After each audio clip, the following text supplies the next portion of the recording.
Bus സ്റ്റോപ്പിലെ ഉന്തും തള്ളും അത് വേറൊരു ലെവലാ. ബസ് അങ്ങോട്ട് വന്ന് സ്റ്റോപ്പിൽ ഒരിക്കലും നിർത്തില്ല, നീക്കി നിർത്തുള്ളൂ. നമ്മളെല്ലാവരും കൂടി ഓടിച്ചെന്ന ബസ്സിലേക്ക് അങ്ങോട്ട് തള്ളി കയറുമ്പോൾ രണ്ടാൾ ഇങ്ങോട്ട് ഇറങ്ങി വരും. ആരും മാറി കൊടുക്കില്ല.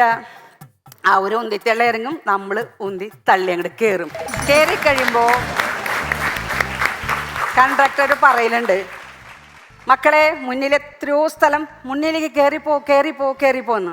അപ്പോൾ അവിടെ നിന്ന് ഒരാൾ വിളിച്ചു പറയാ, എൻ്റെ സാറേ എന്തിനാ ഇങ്ങോട്ട് തള്ളി വിടണേ, ഞങ്ങളിപ്പോൾ പപ്പടക്കെട്ട് പോലെ അടക്കി നിൽക്കണേ, ഇനി ആ പെൺപിള്ളേരെ ഇങ്ങോട്ട് തള്ളി വിട്ടിട്ട് ഞങ്ങളെ സ്ത്രീ പീഡനത്തിനകത്താക്കല്ലേ സാറേ. ഇന്ന് ഞാൻ ഇങ്ങോട്ട് പോന്നപ്പോൾ എനിക്ക് ബസ്സിൽ ഒരു സ്ഥലം കിട്ടിയില്ല കേട്ടോ. ഞാൻ കമ്പിയുമ്പോൾ തൂങ്ങി പിടിച്ചാൽ നിന്നിരുന്നേ. കുറച്ച് കഴിഞ്ഞ് തിരിഞ്ഞു നോക്കിയപ്പോൾ ഒരു സീറ്റ്.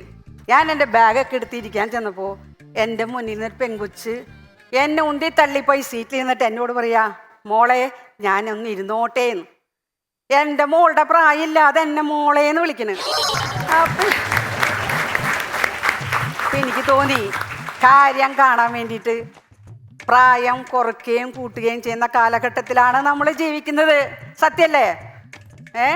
എനിക്ക് തോന്നി ശരിയല്ലേ, ഒരു ചട്ടയും മുണ്ട് സാരിയൊക്കെ കൊടുക്കണ്ട ഞാൻ ഈ ചുരിദാറൊക്കെ ഇട്ട് മുടിയൊക്കെ കറുപ്പിച്ച് ഇന്നിപ്പോൾ അതിന് തോന്നിക്കാണും ഐ ആം ഓൺലി ജസ്റ്റ് 25 അല്ലേ രമേശ് ചേട്ടാ? പിന്നെ ഇവിടെ എൻ്റെ കൂടെ ചെയ്യുന്ന എൻ്റെ ഒപ്പം ഉള്ള കണ്ടസ്റ്റൻസ് എന്നെ ആൻറ്റീന്ന് വിളിക്കണു. ഞാൻ പറഞ്ഞു ശരിയല്ല, ഒരു സെലിബ്രിറ്റീസിനെയും ഇന്ന് വരെ ആരും ആൻറ്റീന്ന് വിളിച്ചിട്ടില്ല. ഒന്നില്ലെങ്കിൽ പേര് അല്ലെങ്കിൽ ചേച്ചി. ആൻറ്റീന്ന് ചേർത്തുന്ന അമ്മായിന്ന്. അപ്പോൾ ചിലർ പറയാ അമ്മായി എന്നല്ല ഉറുമ്പിന്നും കൂടി പേരുണ്ടത്. ഉറുമ്പിന്റെ പേര് ആൻറ്റനല്ലേ? ആൻറ്റീന്ന് പറയുമ്പോൾ അത് ഉറുമ്പിയായില്ലേ?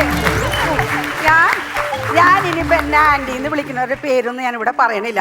ഇനി ആ ദേഷ്യത്തിൽ അവരെന്നെ മുത്തശ്ശീന്ന് വിളിച്ചാലോ അത് കേൾക്കാനുള്ള ശക്തി ഇല്ല. ബെഞ്ചിലെ ഉന്തും തള്ളും അത് ആസ്വദിക്കാത്തവരാരും ഇല്ല അല്ലേ? ബെഞ്ചിൽ എല്ലാവരും ഇരുന്നിട്ട് ഉന്തി തള്ളി കളിച്ചിട്ടുണ്ട്. ഞാൻ 3ലും 4ലും പഠിക്കുന്നതെന്ന് എനിക്ക് ഓർമ്മയുണ്ട് കേട്ടോ. ഞാൻ കുറേ ഉന്തി തള്ളി കുറേ പേരിട്ടിട്ടുണ്ട്. എൻ്റെ ഒരു ഫ്രണ്ട് ഉണ്ടായിരുന്നു ആമിന, നല്ല ഉന്തും തള്ളായിരുന്നു.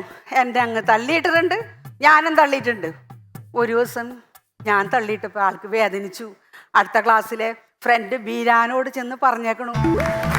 ബീരാൻ വന്ന് എന്നെ വഴക്ക് പറഞ്ഞു. അപ്പം ഞാൻ പറഞ്ഞു ഇനി മേലാൽ ബീരാനോട് പറഞ്ഞിട്ടുണ്ടെങ്കിൽ മറ്റേ കാര്യം ഞാൻ ബീരാനോട് പറഞ്ഞു കൊടുക്കും. ആമിനത്താത്തയ്ക്ക് ഇപ്പം അതൊക്കെ ഓർമ്മയുണ്ടോയെന്ന് എനിക്കറിയില്ല. എനിക്കിതൊക്കെ ഓർമ്മയുണ്ട്.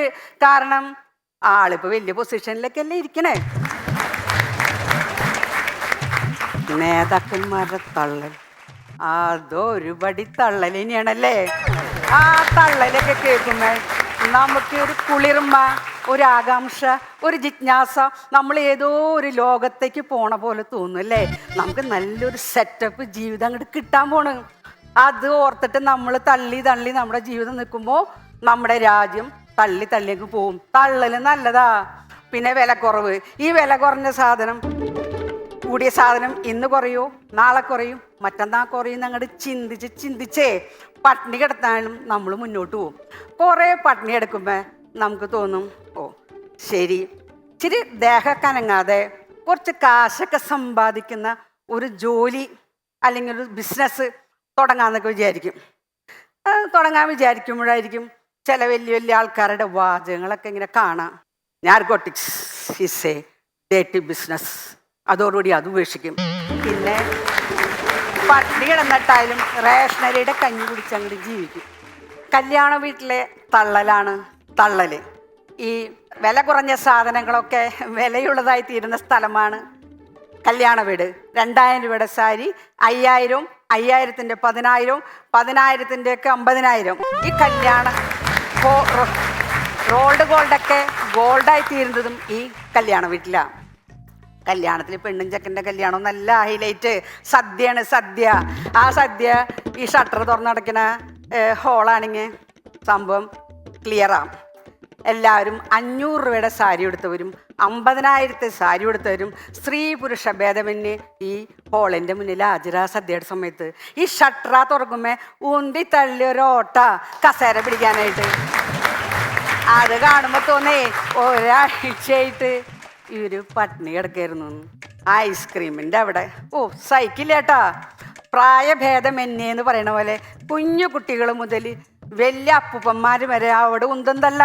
ഷുഗറായിട്ടുള്ളവരുടെ കയ്യിൽ ഒരു കയ്യിൽ ജിലേബിയും ഒരു കയ്യിൽ ഐസ്ക്രീമായിട്ട് മധുരമുള്ള കാഴ്ചകൾ. ഞാനിപ്പോൾ കുറേയൊക്കെ അങ്ങോട്ട് തള്ളി. ഇപ്പോൾ ഇരിഞ്ഞാലക്കുടയിൽ ഇന്നസെന്റിന് ശേഷം ആരാന്നുള്ളതിന് ചോദ്യത്തിന് 2 പേരുടെ പേരാ ഭയങ്കരമായിട്ട് ചർച്ച കേട്ടോ. ഒന്ന് ടൊവിനോ തോമസും പിന്നെ സോഫി പോളി.